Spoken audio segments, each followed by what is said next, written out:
Mothers day సందర్భంగా అవిరా fertility హాస్పిటల్లో మే 12 నుండి 31 వరకు ఉచిత సంతాన శిబిరం. ఎప్పుడైతే తెలంగాణలో కాంగ్రెస్ ప్రభుత్వం మహిళలకు ఫ్రీ బస్ పథకం అమలు చేసిందో అప్పటి నుంచి ఆర్టీసీ ప్రయాణికుల సంఖ్య పెరిగిందనేది కాదనలేని నిజం. కాస్త లేట్ అయినా పర్లేదు, జీరో టికెట్ తీసుకొని ఎక్కడికైనా ప్రయాణించొచ్చు అనే ఆలోచనలో ఉన్నారు. అయితే ఇది అద్భుతమైన పథకమే అయినప్పటికీ కొన్ని తిప్పలు మాత్రం తప్పడం లేదు, ముఖ్యంగా కాలేజ్ స్టూడెంట్స్కి. మరి ఆ తిప్పలేంటి? ఆర్టీసీ వాటిని ఎలా గుర్తించింది? దానికి తగిన చర్యలు ఎలా తీసుకుంటుంది?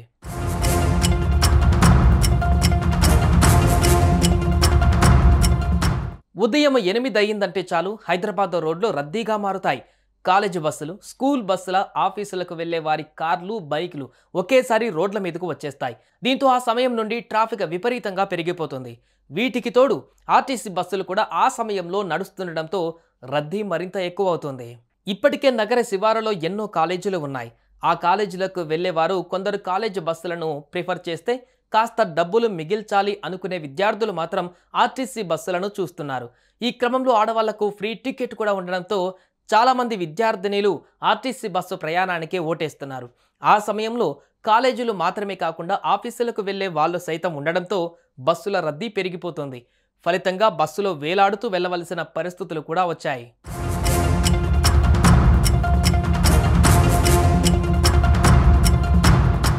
విద్యార్థులు బస్సులకు వేలాడుతూ వెళుతున్న వీడియోలు, ఫోటోలు కాస్త వైరల్ అవడంతో ఆర్టీసీ అధికారుల దృష్టికి వెళ్ళింది. చిన్న ప్రమాదం జరిగితే విద్యార్థుల ప్రాణాలే పోయే అవకాశం ఉండడంతో ఇప్పుడు ఆర్టీసీ అధికారులు ఓ నిర్ణయం తీసుకున్నారు. విద్యార్థులు ఇలా ఇబ్బందులు పడుతూ వెళ్లవలసిన పరిస్థితులు రాకూడదని చెబుతున్నారు. విద్యార్థులకు ఎలాంటి ప్రమాదం జరగకుండా సేఫ్గా కాలేజీలకు వెళ్లాలంటే ఓ మార్గం ఉందంటూ నిర్ధారణకు వచ్చారు. అదే వారి సమయ మార్పు. కాలేజీకి వెళ్లే టైంను ఓ గంట పొడిగిస్తే చాలు ఆఫీసులకు వెళ్లే వారి రద్దీ తగ్గుతుంది. అలానే కాలేజీలకు వెళ్లే విద్యార్థులు సేఫ్గా వెళ్ళవచ్చు, ఎందుకంటే ఆ సమయానికి బస్సులు కాస్త ఖాళీగా ఉంటాయి కాబట్టి.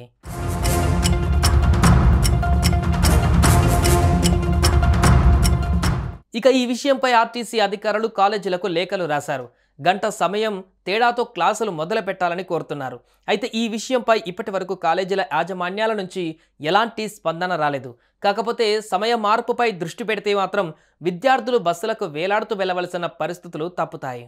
ఒకవేళ కాలేజీలు ఈ విషయానికి అంగీకరించిన పక్షంలో ప్లాన్ బిగా వచ్చే విద్యా సంవత్సరానికి 1000 ఎలక్ట్రిక్ బస్సులు సమకూర్చాలని నిర్ధారించారు ఆర్టీసీ గ్రేటర్ జోన్ అధికారి.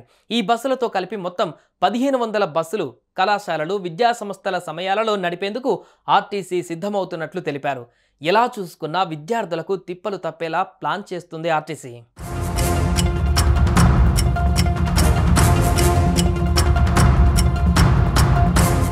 ఆర్టీసీ బస్సులో రద్దీ పెరుగుతోంది. ముఖ్యంగా విద్యార్థులు చాలామంది బస్సులకే ప్రాధాన్యత ఇస్తున్నారు.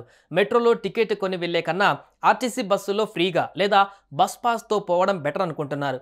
వారి గురించి ఆలోచించిన ఆర్టీసీ ఇప్పుడు కొత్త ఆలోచన చేసింది. చూడాలి మరి ఇది ఏ మేరకు సక్సెస్ అవుతుందో. సుమన్ టీవీలో మీ పర్సనల్ అండ్ బిజినెస్ ప్రమోషన్స్ కోసం కింది నెంబర్కి కాంటాక్ట్ చేయండి.